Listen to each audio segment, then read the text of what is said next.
প্রিয় দর্শক, স্বাগতম। যে কথা বলতে চাই অনুষ্ঠানে আপনাদের সঙ্গে আছি আমি জাহাঙ্গীর আকন্দ। আমার সঙ্গে আলোচনার জন্য স্টুডিওতে উপস্থিত আছেন দৈনিক প্রথম আলোর যুগ্ম সম্পাদক সোহরাব হাসান এবং বিএনপি চেয়ারপারসন উপদেষ্টা সৈয়দ মোয়াজ্জেম হোসেন আলাল। আপনাদের দুজনকে স্বাগত জানাচ্ছি। দর্শক, আজ আমরা আলোচনা করব দেশীয় বিরাজমান পরিস্থিতি সহ সমসাময়িক নানা বিষয় নিয়ে। আলোচনাটা শুরু করতে চাই সোহরাব ভাইকে দিয়ে। সোহরাব ভাই, গতকালকে শেখ হাসিনা সরকারের পতন হয়েছে। শেখ হাসিনা প্রধানমন্ত্রী পদ থেকে পদত্যাগ করে তিনি ভারতে গিয়েছেন, এখন তিনি সেখানেই আছেন। তো সরকার তো বিভিন্ন সময়ে উন্নয়নের কথা বলেছে এবং আমরাও দেখতে পেয়েছি সরকার অনেক শক্তিশালী, কিন্তু এই সরকারের কেন এরকম মানে পতন হলো, বা ছাত্রদের গণ অভ্যুত্থান কেন তাকে সরে যেতে হলো? আমাদের দেশে প্রায় কি বলে সব সরকার না হলেও বেশিরভাগ সরকার তো এই গণ অভ্যুত্থানের মাধ্যমে বিদায় নেয়। একটা হচ্ছে যে সরকার সদ্য বিদায় নিল সেই সরকারের যারা প্রধান বা সরকারের নীতি নির্ধারক, তাদের মধ্যে তারা অনেক উন্নয়ন করেছে, তারা অনেক বড় বড় প্রকল্প করেছে, কিন্তু একটা জনগণের সঙ্গে যে তাদের যে বিচ্ছিন্নতা, এটি তারা উপলব্ধি করতে পারেনি। কারণ আমি বলবো, স্বাধীনতার পর 2008 সালে যে নির্বাচন হয়েছে, সেই নির্বাচনে বিজয়ী দল যে সমর্থন পেয়েছে, এই সমর্থন বাংলাদেশে, যদি 73-এর নির্বাচন নিয়ে তো অনেক কথা আছে, যদি অন্য কোনো নির্বাচনের কথা বলি, এরকম মানে বিপুল সমর্থন, জনসমর্থন কোনো দল পায়নি 2008 সালে আওয়ামী লীগ যে সমর্থন পেয়েছিল। তার মানে তারা 9 সালের জানুয়ারিতে সরকার গঠন করলো, বিশেষ করে তরুণদের সমর্থন। তা তরুণ আমাদের সমাজে, আমাদের দেশে তরুণ হচ্ছে 4 কোটি 4.5 কোটি। এর মধ্যে হয়তো কিছু ভোটার নয়, 18 বছরের যদি নিচে থাকে। এই সমর্থন পেয়ে আর আজকে 2024 সালে যখন বিদায় নিলেন, তখন এই তরুণদের পুরো প্রায় একেবারে দলীয় অন্ধ সমর্থক ছাড়া তাদের অনাস্থা প্রকাশ করলেন সরকারের প্রতি। এটা হচ্ছে একটা বড় গণবিচ্ছিন্নতা। একটা সরকার, প্রথম হচ্ছে আমাদের দেশে কোনো সরকারই 5 বছর জনপ্রিয়তা ধরে রাখা খুবই কঠিন। এখন কি বলে, ভারতবর্ষে এটি হয় যে মমতা ব্যানার্জি 2বার জিতেছেন, তৃতীয়বারও জেতার আশা করছেন। বিজেপি 2বার জিতে, 3বার না, বিজেপি 2বার জয়ী হলো। বিজেপি 3বার বিজেপিতে 3বার জয়ী হয়েছে কেন্দ্রে। বামফ্রন্ট 5বার ছিল, 6বার ছিল। তো সুতরাং তাদের একটা মেকানিজম, এবং এই যে ভোট, আমরা তো ভোটকে ভয় পাই। আমরা গণতন্ত্রের কথা বলি, কিন্তু ভোট আসলে ভাবে যে ভোট কিভাবে কলাকৌশল করা যায়, কিভাবে, যে কারণে, যেমন ধরুন যদি স্বাভাবিক প্রক্রিয়া হতো, তাহলে 2009-এ আওয়ামী লীগ ক্ষমতায় এসেছে, 2014-তে তারা আসতে পারতো না। কারণ 2013-র যে 5 সিটি কর্পোরেশন নির্বাচনের ফলাফলই বলে দেয় যে আওয়ামী লীগের প্রতি জনগণের আস্থা হারিয়েছে আওয়ামী লীগ। আবার 2018 নির্বাচনে আওয়ামী লীগে আসতো। এক ধরনের আমাদের এখানে বাই পার্টিজান তৈরি হয়েছিল 91 থেকে যদি বলেন, সেটি এই তত্ত্বাবধায়ক সরকার বাতিল করে এই পথটা রুদ্ধ করে দেয়। সুতরাং এই যে তরুণদের কোটা আন্দোলনকে কেন্দ্র করে যে বিক্ষোভ, যে ক্ষোভ, সেটা একটা বড় কারণ ভোট বঞ্চনা, ভোট দিতে না পারা। আর যখন দেখছে যে একটি সরকার একবার বা 2বার বা একবার হলেই তো সেটি হয়। অনেক দেশে তো পাকিস্তানে যে জুলফিকার আলী ভুট্টো নির্বাচনে ফলাফল পাল্টে দিয়েছিলেন, জোর করে জিতেছিলেন, গণ অভ্যুত্থান হয়ে গেল। পরবর্তীকালে তো কি বলে, সেনাবাহিনী ক্ষমতা দখল করলো। সুতরাং এক হচ্ছে যে এই সরকার যে নিজেদের যে পায়ের নিচে মাটি ছিল না, সেটা বুঝতে পারেনি। দ্বিতীয় হচ্ছে তরুণদের জনসমর্থন হারিয়েছিল।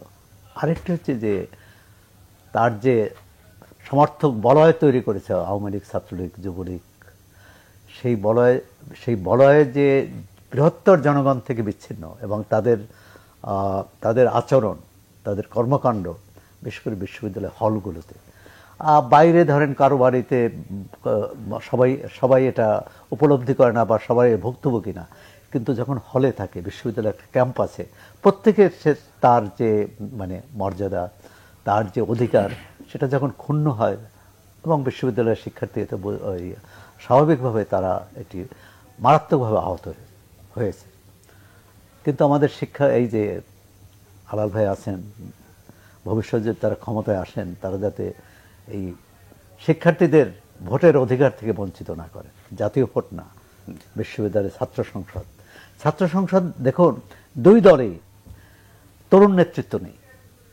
যারা নেতৃত্ব আছে তাদের বয়স 40 বছরের উপরে, প্রায় সবার, দুই দলেই তরুণ নেতৃত্ব। এবং ভাষা আন্দোলন বলেন, 69-এর গণ অভ্যুত্থান, সব আন্দোলন, এমনকি এরশাদ বিরোধী আন্দোলন নেতৃত্ব দিয়েছে তরুণরা। এবং 24-এও 24-এ তো এটা অভাবিত। মানে আমি আজকেই লিখেছি যে আমি 69-এর গণ অভ্যুত্থান স্কুলের ছাত্র, কিন্তু তখন মফস্বলে ছিলাম, স্বাভাবিকভাবে এরকম দেখিনি। 90-এর গণ অভ্যুত্থান দেখেছি, বা আরও অনেক আন্দোলন দেখেছি। কিন্তু এবারে যে সাধারণ মানুষ, মোটে মজুর, মুদি দোকানি, হকার, মানে আপনি চিন্তা করুন, কাউকে চিনেন না, কেউ কাউকে চিনে না, কিন্তু রাজপথে তারা এক হয়েছে। কিন্তু এই হওয়া নিয়ে, বিজয় নিয়ে প্রধানমন্ত্রী কাল পদত্যাগ করেছেন, সাবেক প্রধানমন্ত্রী শেখ হাসিনা। কিন্তু পদত্যাগের পর আবার যে সব ঘটনা ঘটছে সেটা কিন্তু আবার আমাদের উদ্বিগ্ন করে। এই যে সরকারি স্থাপনা, সরকারি ভবনে যে সেটি কিন্তু উদ্বিগ্ন করে। এখানে একজন খুবই কি বলে, দুবারের জনপ্রতিনিধি এবং বিএনপির গুরুত্বপূর্ণ নেতা তিনি আছেন, তাদের উপর কিন্তু এটা একটা বড় দায়িত্ব। যে আলাল ভাই, আমরা সৌরভে যেটা বলছিলেন যে এই শুধু ছাত্র নয়, এই যে ছাত্রদের যে আন্দোলন, ছাত্র আন্দোলন, সেই আন্দোলনে কিন্তু সব শ্রেণী পেশার মানুষ, খেটে খাওয়া দিনমজুর, রাজনৈতিক কর্মী, সবাই অংশ নিয়েছে। তো খেটে খাওয়া দিনমজুর তারাও মানে যখন আন্দোলনে অংশ নেয়, আসলে সরকার আসলে কতটা জনবিচ্ছিন্ন হলে এ ধরনের মানুষও আন্দোলনে অংশ নিতে নেয়। আপনাকে ধন্যবাদ। সম্মানিত আলোচক যিনি আছেন আমার সঙ্গে এবং দর্শক শ্রোতা যারা, সকলকে শুভেচ্ছা বিএনপির পক্ষ থেকে।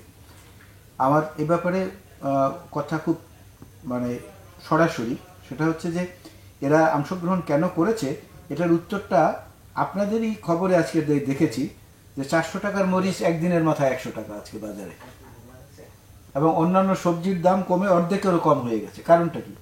কেউ তো কমাতে বলে নাই। বা যে যোগাযোগ বিচ্ছিন্নতা বা যা কিছু হয়েছে গত কত দিনে, তাতে তো সাপ্লাই চেইনে একটা প্রবলেম হয়েছে, সেই সমস্যাও কিন্তু কেউ দেখাচ্ছে না, আর কেউ গিয়ে জোর করে বলেও নাই। অর্থাৎ একটা আর্টিফিশিয়াল, একটা মানে কি বলে, একটা আর্টিফিশিয়াল ক্লাসকে প্রিভিলেজ দিয়ে দিয়ে এমন একটা অবস্থা তৈরি করা হয়েছিল যেটাকে অলিগার্ক বলে। এই অলিগার্কির কারণে সাধারণ জনগণ থেকে এরা বিচ্ছিন্ন হয়ে গেছে। সৌরভ ভাই বলেছেন যে তরুণ না শুধু, কিশোররাও জড়িত ছিল এই আন্দোলনে। এমনকি শিশুদেরও আপনি বলতে পারেন। আমরা শিশুদেরকেও দেখেছি যে মায়ের সামনে দাঁড়িয়ে, মিছিলের সামনে দাঁড়িয়ে চিৎকার করছে, বারান্দায় বসে দেখতে গেছে, স্লোগান শুনে সেও গুলি খেয়ে মারা গেছে। অর্থাৎ সমস্ত শ্রেণী পেশা এবং বয়স নির্বিশেষে সবার একটা একাত্মতা ছিল এই সরকার বিরোধী আন্দোলনে। কারণ সরকার যেটা করেছে, 2009-এর কথা উনি বলেছেন, 2009-এ যতগুলো প্রতিশ্রুতি দিয়েছে সবগুলো সরকার প্রতারণা করেছে।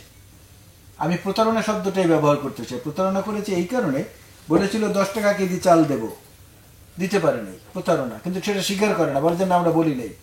ঘরে ঘরে চাকরি দেব, দিতে পারে নাই, ঘরে ঘরে মামলা ঢুকিয়ে দিয়েছে, ঘরে ঘরে বিভক্তি ঢুকিয়ে দিয়েছে, স্থানীয় সরকার পরিষদে নির্বাচন দিয়ে, নির্বাচনে প্রতীক দিয়ে।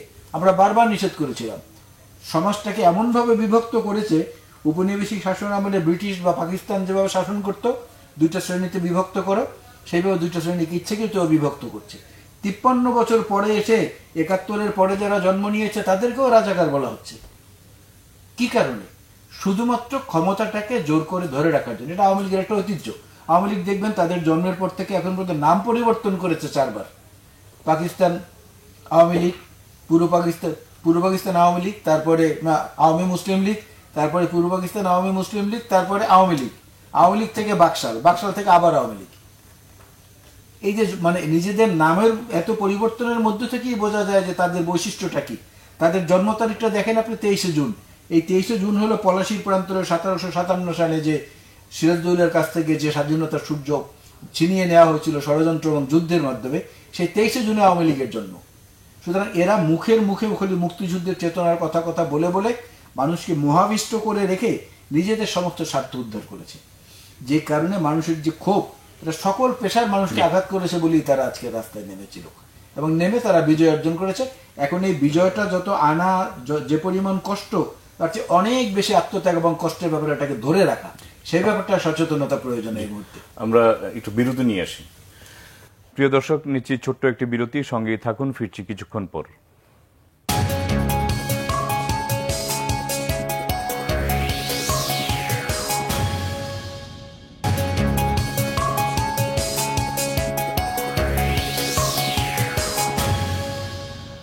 প্রিয় দর্শক, আবারও স্বাগত জানাচ্ছি। যে কথা বলতে চাই অনুষ্ঠানে ফিরছি, আলোচনা যাচ্ছি সৌরভ ভাইয়ের কাছে। সৌরভ ভাই, আমরা গত কয়েকদিন আন্দোলন দেখলাম যে পুলিশকে ছাত্রদের মুখোমুখি দাঁড় করানো হয়েছে এবং পুলিশের নির্বিচার গুলিতে প্রায় কয়েকশো লোকের প্রাণ গিয়েছে, সেখানে ছাত্র রয়েছেন, জনতা রয়েছেন। তো পুলিশ যেখানে জনগণের বন্ধু হিসেবে দাবি করে, সেখানে আজকে কেন এই অবস্থায় তৈরি হলো, এবং সেজন্য অনেকেই দায়ী করেছেন কিছু অতি উৎসাহী পুলিশ কর্মকর্তাকে। এখন আজকে দেখা যাচ্ছে যে রাস্তায় পুলিশ নেই, থানায় পুলিশ নেই, অনেক পুলিশ মারা গিয়েছেন আবার ছাত্র জনতার সাথে। তো এই অবস্থা থেকে উত্তরণে বা যারা অতি উৎসাহী হয়েছিলেন তাদের বিরুদ্ধে এখন কি ধরনের ব্যবস্থা নেওয়া উচিত বলে আপনি মনে করেন? ধন্যবাদ। প্রথমত হচ্ছে যে রাষ্ট্রের শুধু পুলিশ না, রাষ্ট্রের যারা প্রজাতন্ত্রের যারা কর্মচারী এবং প্রজাতন্ত্রের যারা দায়িত্ব পালন করে, রাষ্ট্রপতি থেকে শুরু করে কনস্টেবল, চতুর্থ শ্রেণীর কর্মচারী থেকে সচিব, সবাই কিন্তু আইনের দ্বারা নিয়ন্ত্রিত। কেউ কিন্তু তার ক্ষমতার যে ক্ষমতা তার নেই সেই ক্ষমতা ব্যবহার করতে পারে, এবং ক্ষমতা হচ্ছে তার নির্দিষ্ট, যে এর বাইরে যেতে পারে না। কিন্তু আমাদের রাষ্ট্র ব্যবস্থা এমন আমরা করে ফেলেছি যে সবাই ক্ষমতার অপব্যবহার করে, এবং সেটা হলো ক্ষমতার অপব্যবহার। তো অপব্যবহার মানে জানে যে এটি আমি করতে পারি। যেমন আবু সাঈদের ক্ষেত্রে হলো, তা আবু সাঈদের ক্ষেত্রে হলো যে পুলিশ তো এভাবে গুলি করতে পারে না। পুলিশ একমাত্র পারে যে যদি আক্রান্ত হয়, যদি আত্মরক্ষার জন্য গুলি করতে পারে। এবং আমাদের বন্দুক যুদ্ধের, এটা সব আমলই বন্দুক যুদ্ধের নামে যে যত হত্যাকাণ্ড হয়েছে, দেখা হয়েছে যে আক্রান্ত হয়েছে। এবং আরও মজার কাহিনী হচ্ছে যে কোনো আসামিকে তার সহযোগী আসামি ধরতে নিয়ে যে গোলাগুলিতে মারা যায়। তো এই কাহিনীগুলো বাদ দিতে হবে। শিক্ষার্থীদের আন্দোলনে কিন্তু একটা বড় বলছেন, তারা ফেসিবাদী ধারা, এই ধারার অবসান চেয়েছে। আমাদের রাজনৈতিক দলগুলো সেই পুরানো পাকিস্তান আমল অনুসরণ করেছে ব্রিটিশদের, এবং আমরা অনুসরণ করছি পাকিস্তানিদের। এর থেকে বেরিয়ে যাওয়ার একটা নতুন একটা ধারা, চিন্তা এটা করতে হবে। আমাদের রাষ্ট্র কিন্তু সেই পুরনো সেকেলে ধারায় এখনও আপনার এই যে মানে গোপনীয় আইন, সরকারি গোপনীয়তা আইন, আপনি গোপনীয়তা প্রকাশ করা যাবে। স্বাধীন রাষ্ট্রে এটা হতে পারে যে কোনো নাগরিকের বিরুদ্ধেই থাকবে। এবং এটা ব্রিটিশরা করেছিল এই ভারতীয়দের সন্দেহ করে, যে ভারতীয়রা তাদের যে প্রতিপক্ষ বা শত্রু জার্মানিকে কোনো তথ্য দেয় কিনা, এই তথ্য যাতে না দিতে পারে। বাংলাদেশ রাষ্ট্রের একটা বড় সমস্যা হচ্ছে যে রাষ্ট্র নাগরিকদের সন্দেহ করে, কিন্তু রাষ্ট্রটা তো নাগরিকদের। প্রথমত হচ্ছে নাগরিকরা রাষ্ট্র তৈরি করে, এবং রাষ্ট্র পরিচালনার জন্য সে নির্বাচিত হোক অনির্বাচিত হোক একটি প্রতিনিধি থাকে। এখন আপনি যে কথাটি বললেন যে কেন এটা মুখোমুখি হলো, দীর্ঘদিন ধরেই কিন্তু এই মুখোমুখি অবস্থা। আপনি দেখেন যে আমরা পুলিশ যে কোনো কিছু, প্রথম হলো যে আমি যদি ক্ষতিগ্রস্ত হই বা আইন, তাহলে আমি পুলিশের কাছে সহজে যাই না কেন, যে আমি প্রতিকার পাবো না। দ্বিতীয়ত আমি নাজেহাল হওয়ার ভয় থাকে, আর রাজনৈতিক কর্মী হলে তো কথাই নেই। তো এই ধারা শিক্ষার্থীরা, আমাদের তরুণ ভাইরা যে আহ্বান জানিয়েছে, মানে জনগণের প্রতি, রাজনৈতিক নেতৃত্বের প্রতি, যে এই ধারার পরিবর্তন, এই ফ্যাসিবাদী ধারা, এটি এই সরকার নয় বা তার আগের সরকার নয়, এই যে রাষ্ট্র চলছে স্বৈরতান্ত্রিক ধারায়। অর্থাৎ যারা ক্ষমতা আছে তারা যা বলবে, তারা যেভাবে আইনকে ব্যবহার করবে, সেইভাবে সংসদ চলবে, সেইভাবে বিচার বিভাগ চলবে, আর নির্বাহী বিভাগ তো চলেই। আপনি দেখবেন যে যদি আওয়ামী লীগ ক্ষমতায় থাকে, বিএনপি নেতারা দুর্নীতি বা সন্ত্রাসের মামলায় অভিযুক্ত হয়, বিএনপি ক্ষমতায় থাকলে আওয়ামী লীগের নেতারা হয়। কারণ আমরা এরকম একটি করতে পারি না যে এরকম একটি ভারতে আছে বা অন্য দেশে আছে যে এরকম কারো বিরুদ্ধে অভিযোগ থাকলে সেটি পর্যালোচনার জন্য, সেটি পরীক্ষা নিরীক্ষার জন্য, যাচাইয়ের জন্য একটি সর্বদলীয় বা এই যে পার্লামেন্টে যে কমিটি হয়, এই কমিটি যাচাই করবে আগে, বা অন্য কোনো কাঠামো তৈরি করতে হবে। এটি যদি আমরা পরিবর্তন না করি মানসিকতা, আর তো হচ্ছে দুই ধরনের কাজ হয়। এক হচ্ছে ক্ষমতাধর যারা সর্ব উপরে থাকে তাদের খুশি করা, আর একটা হচ্ছে যে তাদেরকে খুশি করে নিজে লাভবান হওয়া। আপনি এই যে দেখুন যে সব অতি উৎসাহী পুলিশ কর্মকর্তারা এখন পালিয়ে বেড়াচ্ছে, এবং এই সম্প্রতি ছাত্র আন্দোলনে সবচেয়ে যে সরকারকে সদ্য বিদায়ী সরকারকে ক্ষতিগ্রস্ত করছে সে তো ডিবির কমিশনার হারুন। মানে হারুন রশিদ একজন পুলিশ কর্মকর্তা, এর আগেও রাজনীতিকদের নিয়েও করেছে, যারা সেখানে বন্দী আছে, আটক আছে 6-7 দিন ধরে, তাদেরকে ভাত খাইয়ে সেটি প্রচার করে না, সেটি ভাইরাল করে দিচ্ছে, সেটা ভিডিও প্রচার করছে। এবং উচ্চ আদালত সম্পর্কে আমাদের অনেক অভিযোগ আছে, তারপরও এই আদালত কিন্তু বলছে যে আপনারা কি জাতির সঙ্গে মশকরা করছেন। এবং আলাল ভাই স্বীকার করবেন নিশ্চয়ই যে এত কিছুর পরও অনেক সীমাবদ্ধতা আছে উচ্চ আদালতের, তারপরও বিভিন্ন আন্দোলনের পর এই বিরোধী দলের নেতারা যে জেলখানার বাইরে থাকতে পারেন সেটা কিন্তু আদালতের জন্য। আলু ভাই, আপনার কাছে যাচ্ছি যে আজকে শেখ হাসিনার ভিসা বাতিল করেছে যুক্তরাষ্ট্র, একই সাথে যুক্তরাজ্যও তাকে আশ্রয় দিবে না বলে জানিয়েছে। এখন প্রশ্ন হচ্ছে যে গত সরকারের তো একটা পররাষ্ট্র নীতি সবসময় বলে আসছিল সবার সাথে বন্ধুত্ব, কারোর সাথে শত্রুত্ব নেই। তো সবার সাথে বন্ধুত্ব যদি হয়েই থাকে তাহলে তো উনি সব জায়গায় অ্যাক্সেস পাওয়ার কথা, সেটাকে আসলে কেন পাচ্ছে না? এই কারণে ওই যে আমি বলেছি যেটা ছিলই একটা প্রতারক সরকার, নিজেরও নিজেদের সঙ্গে প্রতারণা করেছে, এবং সেই প্রতারণার উৎস থেকে এই কথাগুলো শুধুমাত্র আপ্তবাক্য ছিল তাদের, এগুলোকে কাজে কখনো ব্যবহার করা হয়নি। এবং এত বেশি খেলাধুলা করেছে পররাষ্ট্র নীতি নিয়ে, চীন, ভারত, মার্কিন যুক্তরাষ্ট্র, ইউরোপীয় ইউনিয়ন এক একজনের সঙ্গে এক এক রকম গেম খেলেছে। ওই জন্য বলেছে সবাই আমাদের বন্ধু, কিন্তু ওই গেমগুলো যে তারা বুঝতে পারছে এই আক্কলটা এই সরকারের পররাষ্ট্র মন্ত্রণালয় অন্তত ছিল না। আর সবচেয়ে বড় কথা হচ্ছে যে মাছের মস্তিষ্কে যদি মাথায় যদি পচন ধরে তাহলে অন্যান্যগুলো তো কোনো কাজে আসবে না, অন্য জায়গাগুলো কোনো সুস্বাদু আসবে না এবং দুর্গন্ধ মুক্তও হবে না। রাষ্ট্র এবং সরকার এই দুটো জিনিস তো আলাদা। রাষ্ট্র হচ্ছে একটা চিরন্তন সত্তা, এটা আজীবন থাকবে, যতদিন পৃথিবী থাকবে অতদিন থাকবে। কিন্তু সরকার একটা সাময়িক বন্দোবস্ত, অ্যারেঞ্জমেন্ট, নির্বাচনের মাধ্যমে প্রতিনিধিরা সংখ্যাগরিষ্ঠতার ভিত্তিতে হলো সরকার। রাষ্ট্রটা হলো সবার জন্য, ওই সংখ্যাগরিষ্ঠদের জন্য, সংখ্যালঘিষ্ঠদের জন্য। কিন্তু এই সরকার করেছে কি, এই সংখ্যাগরিষ্ঠতার জোরে যত উদাহরণ সৃষ্টি করেছে বাংলাদেশের এই সরকারের যে পরিণতি হলো এবং আজকের যে দুর্গতি রাষ্ট্র ব্যবস্থার, তার পেছনে যে কজন মানুষ দায়ী তাদেরকে সবার আগে বিচারের আওতায় আনা উচিত। চিফ জাস্টিস খায়রুল হক, মহিউদ্দিন খান আলমগীর সাবেক স্বরাষ্ট্রমন্ত্রী, এরকম কিছু লোক, সবার নাম আমার এই মুহূর্তে নাম মনে পড়ছে না, এরা এই রাষ্ট্র এবং সরকারকে একাকার করে ফেলেছে। সৌরভ ভাই বেশ কয়েকবার ভারতের কথা বলেছেন, ভারতে প্রাতিষ্ঠানিকতা সবসময় গুরুত্ব পেয়েছে, ক্ষমতায় যেই থাকুক ইনস্টিটিউশনগুলো কাউকে ছাড় দেয় নাই দুর্নীতির ব্যাপারে। ভারতের সিবিআই যে ক্ষমতা রাখে, আমাদের দুদক সেই ক্ষমতার এক মানে ভগ্নাংশ দেখাতে পেরেছে আজকে পর্যন্ত। কারণ আমাদের এখানে প্রতিষ্ঠানগুলোকে আমরা লালন করি নাই, সেইভাবে স্বাধীনতা দেই নাই, যার যার স্বার্থে ব্যবহার করেছি, এবং সেটা খুব বাজেভাবে ব্যবহার করেছে আওয়ামী লীগ।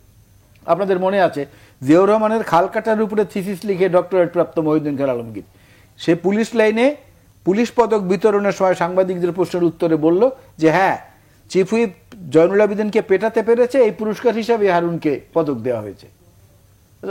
সংবাদ মাধ্যমে আমরা জানতে পেরেছি, এটা গণমাধ্যমের কারণেই জানতে পেরেছি। সমস্ত জায়গায় বিভক্তি টেনে নিয়ে এসেছে, গণমাধ্যম আর সংবাদ মাধ্যমকে সম্পূর্ণ আলাদা করে দিয়েছে। অনেকগুলো বড় বড় প্রতিষ্ঠানকে আমরা দেখি তারা শুধু সংবাদ মাধ্যম, গণমাধ্যম না। সরকারের প্রশংসা নিয়েই তারা ব্যস্ত, এই কারণে তারা সংবাদ মাধ্যমই থেকে গেছে। সাংবাদিকদের মধ্যে বিভাজনটাকে সবচেয়ে বেশি আকারে প্রকট করেছে এই সরকারের পৃষ্ঠপোষকতায়।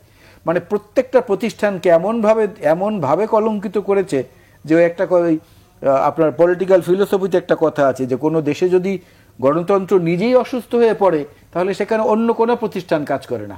তো এরা গণতন্ত্রকে অসুস্থ করে ফেলেছে, প্রতিষ্ঠানগুলো একে একে একে একে অসুস্থ হয়ে গেছে। আর একজন প্রধান বিচারপতিকে ব্যবহার করেছে দীর্ঘদিন, যাওয়ার পথে তাকে লাঞ্ছিত করে তারপরে দেশ থেকে বিদায় করা হয়েছে এবং জোর করে তার থেকে পদত্যাগপত্র নেওয়া হয়েছে এস.কে. সিনহা সাহেব। তো এই উদাহরণগুলো তো তারা সৃষ্টি করেছে। লয়ারদের মধ্যে মারামারি, ব্যালট বাক্স ছিনতাই, সবই তো আওয়ামী লীগের কীর্তি। এ ব্যাপারে তো তারা সবচেয়ে অগ্রগামী। সেই জন্য আমি বলি যে এই আওয়ামী লীগ দলটি কোনো সুস্থ চিন্তার এবং ভালো মনের মানুষদেরকে আকর্ষণ করতে পারে নাই। যাদেরকে করেছে তারা একটা নির্দিষ্ট সীমানার মধ্যে, এর বাইরে কিছু বোঝে না। এবং যে জিনিসটাই আপনি দেখেন, কোনো প্রশ্ন, যে কোনো প্রশ্ন বা যে কোনো সমস্যার সমাধান জিজ্ঞেস করলেই বলে যে মাননীয় প্রধানমন্ত্রী বলবেন। এই আপনি নতুন রেল লাইন উদ্বোধন করবেন, এখানে কোন ট্রেনটা চালাবেন, সেই ট্রেনের নাম কি হবে, ওটা প্রধানমন্ত্রী নির্ধারণ করবেন। অমুক জায়গায় যে এই যে গাছের আম অর্ধেক পেকেছে আর অর্ধেক পাকে নাই কেন, বলে এ সম্পর্কে প্রধানমন্ত্রী বলবেন। বলতে বলতে বলতে বলতে এমন একটা অবস্থা তৈরি করা হয়েছে যে একটা রাজকীয় ভাব চলে এসেছিল শেখ হাসিনার মধ্যে। সেই রাজকীয় ভাবটার মাসুল আজকে তাদেরকে দিতে হচ্ছে। কিন্তু এই মাসুলের মধ্য থেকে, যে ধ্বংসস্তূপের মধ্য থেকে যেভাবে নতুন করে আবার উদয় হয়, সেভাবে উদয় হবে এ ব্যাপারে আমরা আশাবাদী। কারণ যেহেতু কিশোর এবং তরুণরা আগের চেয়ে অনেক অনেক বেশি সচেতন, আমরা কেউ বিপথে গেলেই তাদেরকে রাশ টেনে ধরার জন্য এদেরকে প্রস্তুত থাকতে হবে। তাদের প্রতি আমাদের আহ্বান যে আপনারা শান্ত হন এবং শান্ত করুন অন্যদেরকে। রাস্তায় রাস্তায় আপনাদের স্টুডিওতে আসার আগে পথে দেখলাম মাদ্রাসার ছাত্ররা ট্রাফিকের দায়িত্ব পালন করছে। থেমে থেমে প্রত্যেককে ধন্যবাদ দিয়ে এসেছি। ইউনিভার্সিটির ছেলেরা পথে পথে ট্রাফিকের ব্যবস্থা করছে, বাজার ব্যবস্থা নিয়ন্ত্রণ করছে তারা, যে বাজারে এসে কেউ কোনো রকম ঝামেলা করতে না পারে। এই যে জিনিসগুলো, এইগুলোকে প্যাট্রোনাইজ করতে হবে এবং সেইটা যদি বিএনপি দল হিসাবে খুব জোরে সোরে করে, আমরা ইতিমধ্যেই শুরু করেছি বিভিন্ন জায়গায় প্রচারণা, বিভাগীয় শহরে, জেলায়, উপজেলা পর্যন্ত, যাতে শান্তিকেও বিনষ্ট না করে এবং কোনো রকম ফায়দা লুটতে না পারে। এই জিনিসটাকে ধরে রাখতে পারলে প্রতিষ্ঠানগুলো আবার সচেতন হবে। প্রতিষ্ঠানগুলো সচেতন হলেই সরকার ভালো থাকতে বাধ্য, না থেকে কোনো উপায় নেই। এই জন্য আমি বলি যে রাষ্ট্র এবং প্রতিষ্ঠানকে একাকার করে সবচেয়ে বড় ভুল করেছে আওয়ামী লীগ, যেটার মাসুল আজকে আওয়ামী লীগকে সবচেয়ে বেশি দিতে হয়েছে। এত অপমানজনকভাবে ব্রিটিশ আমল থেকে আজকে পর্যন্ত কোনো সরকার বিদায় নেয় না এত অপদস্থ এবং লাঞ্ছিত হয়ে। ওই যে আপনি যেটা বললেন যে ভিসা, যুক্তরাষ্ট্র থেকে পলিটিক্যাল অ্যাসাইলাম দিবে না যুক্তরাষ্ট্র তার ভিসা ক্যান্সেল করেছে। জাতিসংঘ এই বর্তমান পদ্ধতিটাকে স্বাগতম জানিয়েছে, বলেছে আলাপ আলোচনার মাধ্যমে করেন। সব জায়গায় যেখানে যতটুকু এলোমেলো ছিল সেগুলো কিন্তু প্রায় গুছিয়ে নিয়ে আসা হয়েছে। এই গোছানোর পরে মূল পর্বটা শুরু হবে। সে মূল পর্বটায় রাজনৈতিক নেতৃত্বকে অবশ্যই এই কিশোর এবং তরুণদের সঙ্গে সমন্বয় করে কাজ করতে হবে, তাহলে দেশের মঙ্গল হবে। সৌরভ ভাই, আজকে দ্বাদশ জাতীয় সংসদের বিলুপ্তি ঘোষণা করেছেন মহামান্য রাষ্ট্রপতি। এর পরবর্তী পদক্ষেপগুলি যদি আপনি একটু জানান আর কি আমাদের। পরবর্তী পদক্ষেপে যাওয়ার আগে যে এই যে সংসদ তৈরি হলো, দ্বাদশ সংসদ, আমরাও লিখেছি, যতটা সম্ভব বলেছি, মানে এরকম একটি নির্বাচন হওয়ার কথা ছিল না, হওয়া উচিত হয়নি। এবং এই জুলাই আগস্টে যে বিস্ফোরণ ঘটল, এর পিছনে কিন্তু 7 জানুয়ারি নির্বাচন। মানে জনগণের যে পুঞ্জীভূত ক্ষোভ, এটা দলের না, শুধু দল তো ওই অর্থে যদি বলেন বিএনপি ব্যর্থ হয়েছে বা অন্য প্রচলিত অন্য বিরোধী দলও ব্যর্থ হয়েছে, তারা এটি মোকাবেলা করতে পারে না। আর এই গণতান্ত্রিক ব্যবস্থা মোকাবেলা প্রশ্নই তো আসে না, রাজপথে থাকবে কেন? তর্ক বিতর্ক আলোচনা সবকিছু হবে সংসদে, এবং সংসদে যারা যাবে এরকম না হয়, আলাল ভাই এখানে আছে, যে আওয়ামী লীগ আমলে বিএনপি নেতারা যেভাবে নিগৃহীত হয়েছে, বিএনপি ভবিষ্যতে ক্ষমতায় আসলে যাতে তার প্রতিপক্ষ আওয়ামী লীগ নেতারা সেটি না হন। আজকে ঘরে ঘরে যে এই আওয়ামী লীগ নেতাদের বাড়িঘর জ্বালিয়ে দিচ্ছে, ভাঙচুর করছে, লুটপাট হচ্ছে, এটি অবিলম্বে বন্ধ করা উচিত। এখন কে বন্ধ করে? বিএনপি তো এখন ক্ষমতায় নেই, কিন্তু রাজনৈতিক দল হিসেবে তার দায়িত্ব আছে। আমি মনে করি যে সেনাবাহিনীর দায়িত্ব আছে, আইনশৃঙ্খলা রক্ষাকারী বাহিনীর যারা বিভিন্ন বাহিনী আছে। কিন্তু ইতিমধ্যে কিন্তু পুলিশের জুনিয়র কর্মকর্তারা কিন্তু তারা কর্মবিরতি গিয়েছে। যে পরিস্থিতি এমন, তারা থানা পর্যায়ে কোথাও কাজ করতে পারছে না এবং জনপ্রতিরোধের সম্মুখীন হচ্ছে। এর একটি দ্রুত পদক্ষেপ নেওয়া উচিত এবং সেটি রাষ্ট্রপতি বা সেনাপ্রধানের প্রতিশ্রুতি অনুযায়ী অন্তর্বর্তী সরকার যত দ্রুত হয়, না হলে কে আজকে স্বরাষ্ট্রমন্ত্রী?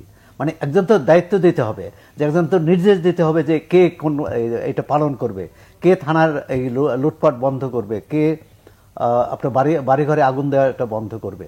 এই মুহূর্তে এটা প্রয়োজন। এটি একটা বড় দল হিসাবে আমি মনে করি বিএনপিরও এক্ষেত্রে একটা ভূমিকা আছে। প্রয়োজনে চাপ দিতে হবে প্রশাসনকে, সেনাপ্রধানকে। কারণ সেনাপ্রধান বলেছে আমি দায়িত্ব নিচ্ছি, আমি দায়িত্ব নিলাম, কিন্তু তার দায়িত্ব ছিল কিন্তু এরপর কোনো রকম অঘটন না ঘটে। গণভবন তো জাতীয় রাষ্ট্রীয় সম্পদ, এবং গণভবনের শিক্ষার্থীদের বিক্ষোভ ছিল প্রধানমন্ত্রী পদত্যাগ, অর্থাৎ গণভবন থেকে তিনি চলে গেছেন। কিন্তু সেখানে যে জিনিসপত্র আছে, যে সম্পদ আছে, যে আসবাবপত্র আছে, সেগুলো লুট হওয়া, এটি কিন্তু আমাদের আবার একই সঙ্গে আমাদের বিজয়ের সঙ্গে এই গ্লানিও কিন্তু বহন করতে হচ্ছে।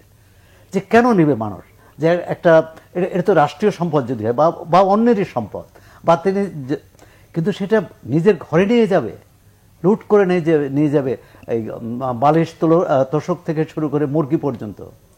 মানে এটা চিন্তা করুন, মানে তাৎক্ষণিক একটা বিক্ষোভ হয় সেটা আলাদা, এবং বিক্ষোভ হয়ে কোথাও করতে পারে, কিন্তু নিয়ে যাওয়া এটা তো অন্য মনে আপনি দেখেছেন যে ইউরোপে বা অন্যান্য দেশে সেখানে এই রাতের বেলা দোকান খোলা থাকে, শুধু কাছেরই থাকে।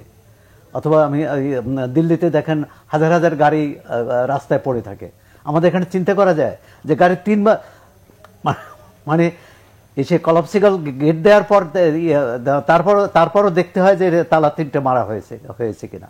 তো এটা আমাদের জাতিগত চরিত্রের মধ্যে এক ধরনের কি বলে চৌর্যবৃত্তি, এক ধরনের লোভ, এক ধরনের মানে প্রতিহিংসা, এগুলো সম্মিলিত একটা প্রকাশ ঘটেছে। তা আমরা বিজয়ে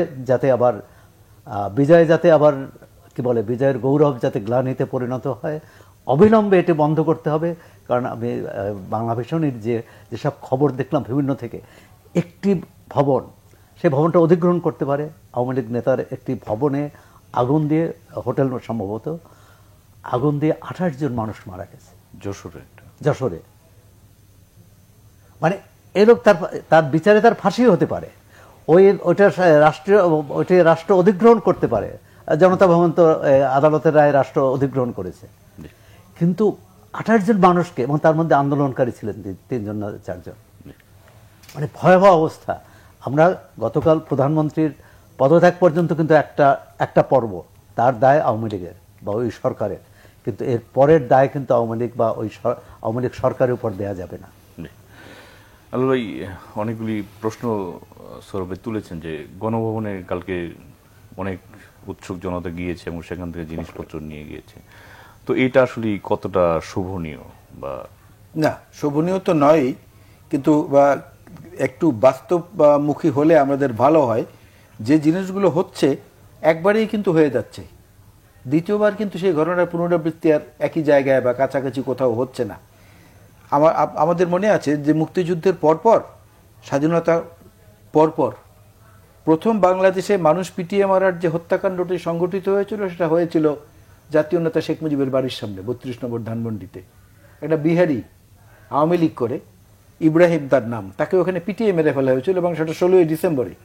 এরপরে কাদের সিদ্দিকী সাহেব 14 জন মানুষকে ধরে এনে মাইকে ঘোষণা দিয়ে সারা ঢাকা স্টেডিয়ামে বাতুল মোকাররমের ওখানে 14 জনকে ব্যানর চার্জ করে মেরে ফেলেছে। শত শত লোক দাঁড়িয়ে সেই দৃশ্য দেখেছে।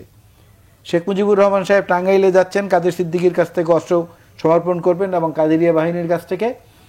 পথিমধ্যে আমিনবাজারের ব্রিজ ক্রস করার পরপরই তখন যে এসপি মাহবুব ছিলেন, ওনার বডিগার্ড, তিনি একজন বীর বিক্রম মুক্তিযুদ্ধের, এসপি মাহবুবকে হাইজ্যাক করে নিয়ে গেল কাদের সিদ্দিকীর বাহিনী। তারা শেখ মুজিবকে প্রোটোকল দিয়ে টাঙ্গাইল পর্যন্ত নিয়ে গেছে। এই 2-3টি ঘটনা আমি বললাম এই কারণে যে অনেক কিছু তাৎক্ষণিক ঘটে যায়। আর এখন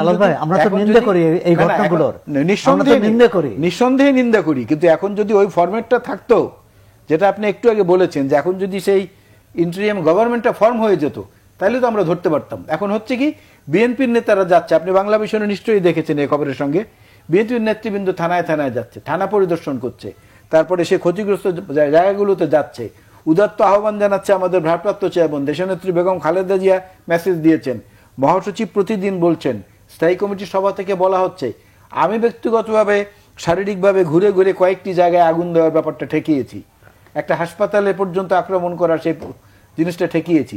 এভাবে আমাদের মধ্যে প্রচেষ্টাটা কিন্তু আছে দলগতভাবে স্বীকৃত, এবং অনেক কিছু আছে যেটা আমরা প্রকাশও করতে পারছি না এই মুহূর্তে, যে কোথায় কোথায় আমরা এ তৎপরতাগুলো বন্ধ করতে পেরেছি।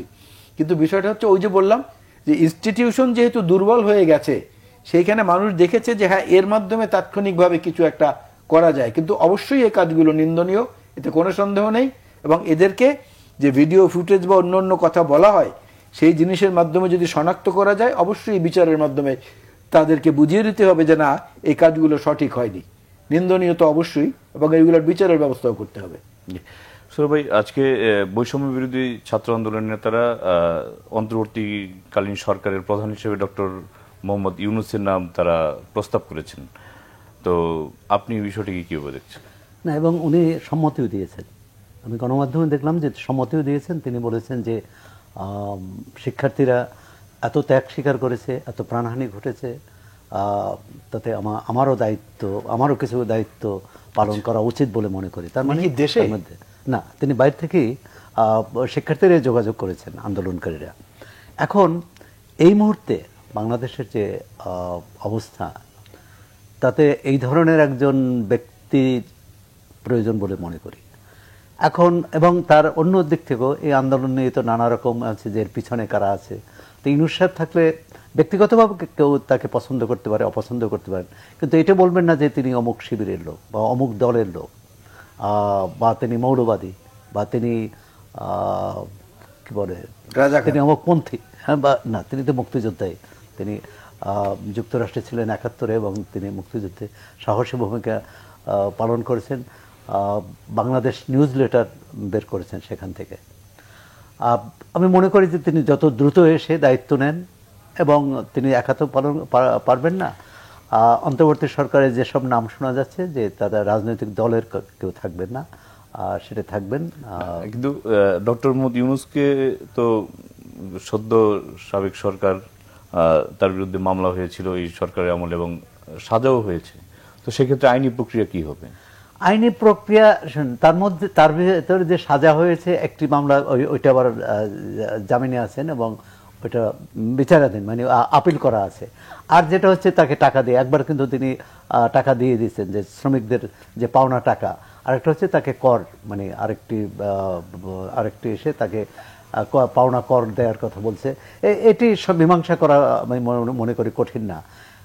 মামলা বিচারাধীন থাকতে কেউ কোনো ব্যক্তি মানে দায়িত্ব পালন করতে পারবেন না তা নয়। অনেকেরই তো মামলা বিচারাধীন ছিল।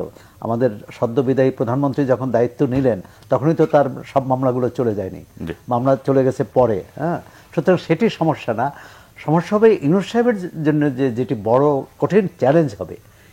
সব আমাদের সমাজ তো বিভক্ত, রাজনৈতিকভাবে বিভক্ত, সামাজিকভাবে শ্রেণী পেশা নানা রকম, একে একত্র রাখা, সবার যে প্রত্যাশা পূরণ করা, এবং তিনি যে মাপের মানুষ, তার কাছে প্রত্যাশাটাও বেশি, সেটি কতটা পারবেন, এটি হচ্ছে সমস্যা। তাই তরুণ সমাজের আস্থা আছে তার প্রতি, এটি একটি ভরসা। আর দ্বিতীয় হচ্ছে যে তার কেউ চাইবেন না যে তাকে, মানে তার বিরুদ্ধে অবস্থান নেবে না কেউ, এবং এক ধরনের তিনি সহযোগিতা পাবেন। যারা বর্তমান প্রশাসনে আছেন তাদেরও সহযোগিতা পাবেন। সুতরাং আমি মনে করি না যে এটি কোনো সমস্যা। কিন্তু তার চেয়ে আরেকটি বড় সমস্যা হলো আগামী দিনে একটি অংশগ্রহণমূলক নির্বাচন করা। এই সরকারের কিন্তু বড় দায়িত্ব হবে।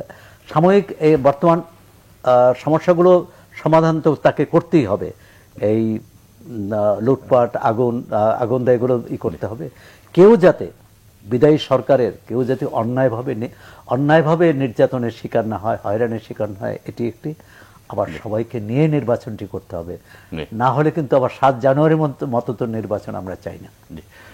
ভাই, আপনার কাছে আমরা শেষের দিকে কয়েকটি প্রশ্ন শেষ হচ্ছে। আজকে বেগম খালেদা জিয়াকে মুক্তি দেওয়া হচ্ছে, এবং নজরুল ইসলাম খান, আমির খসরু মাহমুদ চৌধুরী সহ প্রায় 1000 নেতাকর্মীকে মুক্তি দেওয়া হয়েছে।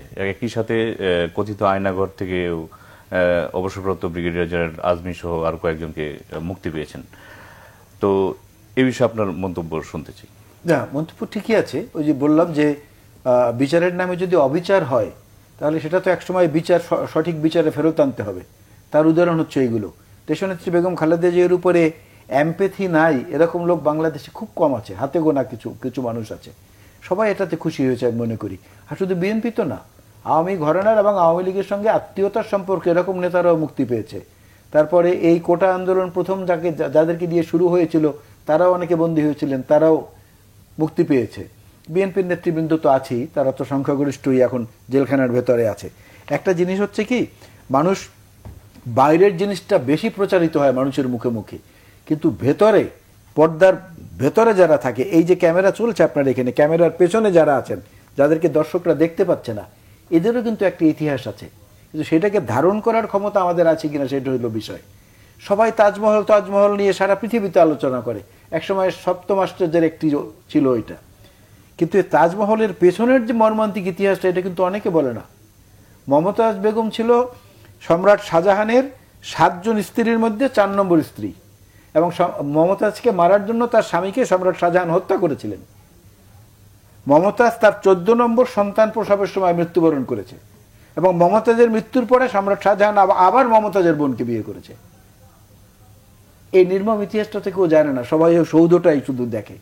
সুতরাং সৌধ তৈরি করতে হলে কিছু নির্মম ইতিহাস মেনে নিতে হয় বা চাপা পড়ে যায়, সেরকমটা যেন না হয়, বৃহত্তর জাতীয় স্বার্থে অন্তত না হয়, এটাই আমাদের প্রত্যাশা। কে কোথায় মুক্তি পেল আর কে কোথায় জেলখানায় গেল, এটা নিয়ে আনন্দ পাওয়া কিংবা এটা নিয়ে বেদনা পাওয়া কোনোটাই সমীচীন নয় মনে করি। কারণ একটা জিনিস সবসময় মনে রাখবেন, বা আমাদের সবার মনে রাখা উচিত, যে কিছু নিরেট বাস্তবতা আছে। যেমন মারিয়ানা ট্রেঞ্চের কথা আমরা সবাই শুনেছি। চাঁদে যত মানুষ গেছে পৃথিবী থেকে, এখন পর্যন্ত মারিয়ানা ট্রেঞ্চে অত মানুষ যায় নাই। যারা চন্দ্র বিজয় করেছিল অ্যাপোলো 11-এর মাধ্যমে, তাদের ট্রেনিংটা হয়েছিল আইসল্যান্ডে, কারণ আইসল্যান্ডে ভূপ্রকৃতির সাথে চাঁদের ভূপ্রকৃতি মিলে যায়। এই ইতিহাসগুলো কিন্তু সামনে আসে নাই। এসেছে কারা? নীল আর্মস্ট্রং, এডউইন অলড্রিন এবং আর একজনকে মাইকেল কলিন্স, এরা 3 জন। তার মধ্যে চাঁদে নেমেছিলেন নীল আর্মস্ট্রং আবার চাঁদ থেকে ফেরার সময় তার $30,000 জুতো এক পাটি ওখানে ফেলে রেখে এসেছেন। এগুলো কিন্তু আলোচনা হয় না। সুতরাং সবকিছু মিলিয়ে একটা সারমর্ম যেটা, সেটাই হলো রাষ্ট্র। আর খণ্ড খণ্ড অংশ যেগুলো অস্থায়ী, সেগুলো হচ্ছে সরকার। এই দুটোকে যদি আলাদা করতে পারা যায় খুব সফলতার সাথে, তাহলে এই রাষ্ট্র সঠিক পথে থাকবে এবং ভালো জায়গায় চলবে। সেখানে আমি অপরাধী হলে আমি সাজা পাবো, অপরাধী না হলে যেন আমাকে সাজার আওতায় না নেওয়া হয়। তবে কিছু কিছু জিনিস যে প্রতিষ্ঠানগুলোকে চরিত্র নষ্ট করে দিয়ে গেছে, এই প্রতিষ্ঠানগুলো মেরামত করতে হলে সর্বজন শ্রদ্ধেয় বলতে তো পৃথিবীতে কিছু নাই। সংখ্যাগরিষ্ঠের শ্রদ্ধেয় এবং সম্মানিত গ্রহণযোগ্য ব্যক্তিদেরই এই অন্তর্বর্তীকালীন সরকারে আসা উচিত। কারণ সামনের ওই নির্বাচনটা, গণতান্ত্রিকভাবে নির্বাচনটা হচ্ছে একটা কঠিন পরীক্ষা তাদের সামনে। প্রাচীন গ্রিসে একসময় নিয়ম ছিল, নগর কেন্দ্রিক যখন গণতন্ত্র ছিল, সিভিলাইজেশন, তখন নিয়ম ছিল ভোটাররা ভোট দিয়ে কোনো অপছন্দের রাজনীতিবিদকে 10 বছরের জন্য নির্বাসনে পাঠাতে পারত। এখন তো সেই সিস্টেম নাই। তো এই সিস্টেমের যে আধুনিক রূপ হয়েছে, সেই ব্যবস্থাটাও আমাদের চিন্তা করা উচিত যে সামনে যদি আমরা সুযোগ পাই তাহলে সেই ধরনের কাজ করা যায় কিনা। সুরভ ভাই, আপনি 30 সেকেন্ডেই শেষ করেন। সেটা হচ্ছে যে এখন আওয়ামী লীগের যে অবস্থা, আপনার যদি সাংবিধানিক বাধ্যবাধকতা অনুযায়ী 3 মাস পরে যদি নির্বাচন করতে হয়, তো আওয়ামী লীগের কি সেই অবস্থা আছে যে নির্বাচনে যাওয়ার? না, থাকবে না কেন? আওয়ামী লীগ তো একটা রাজনৈতিক দল এবং অনেক প্রাচীন রাজনৈতিক দল। আলাল ভাই বলছেন যে 4 বার তারা নাম পরিবর্তন করেছে, কিন্তু একবারের নাম পরিবর্তনকে নিশ্চয়ই আলাল ভাই সমর্থন করবেন যে আওয়ামী মুসলিম লীগ থেকে আওয়ামী লীগ হয়েছে। দ্বিতীয়ত হচ্ছে যে আওয়ামী লীগের মতো একটি রাজনৈতিক দল নেতাকর্মী নিগ্রহের শিকার হতে পারে, বা তারা যারা অন্যায় করেছে, দুর্নীতি করেছে, তাদের বিচার হবে, কিন্তু দল হিসাবে তার প্রতি অন্যায় আচরণ না করা হয়। যে কারণে যেটাই আমি বারবার বলতেছি, আওয়ামী লীগ আমলে বিএনপির প্রতি যে ব্যবহার করা হয়েছে, সেই ব্যবহার অন্তর্বর্তী হোক আর বিএনপির আমলে একই ব্যবহার যে তাদের উপর করা হয়, তাহলে আর কোনো পার্থক্য থাকবে না। আমরা একটি রূপান্তর চাই। না, আমার কথাটা হলো যে ভিয়েতনাম যুদ্ধ যখন শুরু হয়েছিল, তখন জন এফ কেনেডি প্রেসিডেন্ট ছিলেন মার্কিন যুক্তরাষ্ট্রের। তাকে জিজ্ঞেস করেছিলেন সাংবাদিকরা যে আপনি কি বলবেন, এক কথায় যদি বলেন। উনি উঠতে যাচ্ছেন A1-এ, ওই যে এয়ারফোর্স 1-এর বিমানে, তখন উনি বলেছিলেন যে we should not negotiate on fear but should not fear two negotiate. Negotiate করতে আমরা ভয় পাবো না, কিন্তু ভয়ের মধ্যে আমাদেরকে দিয়ে নেগোশিয়েট করাতে পারবে না। সেই অবস্থাটা তৈরি করা যদি যায়, তাহলে আমার মনে হয় বাংলাদেশে যে তরুণ এবং কিশোররা যে নতুন একটা দিগন্ত আমাদের সামনে উপস্থাপন করেছেন, এটাকে আমরা আস্তে আস্তে আস্তে আস্তে আস্তে সূর্যের আলোয় আলোকিত করতে পারবো। আপনাদের দুজনকে ধন্যবাদ জানাচ্ছি। আমরা একেবারেই শেষ প্রান্তে। প্রিয় দর্শক, আজ এ পর্যন্তই। কাল দেখা হবে একই সময়ে। ভালো থাকবেন, সুস্থ থাকবেন সে প্রত্যাশায় আজকের মতো এখানেই বিদায় চাইছি। সঙ্গে থাকার জন্য ধন্যবাদ সবাইকে।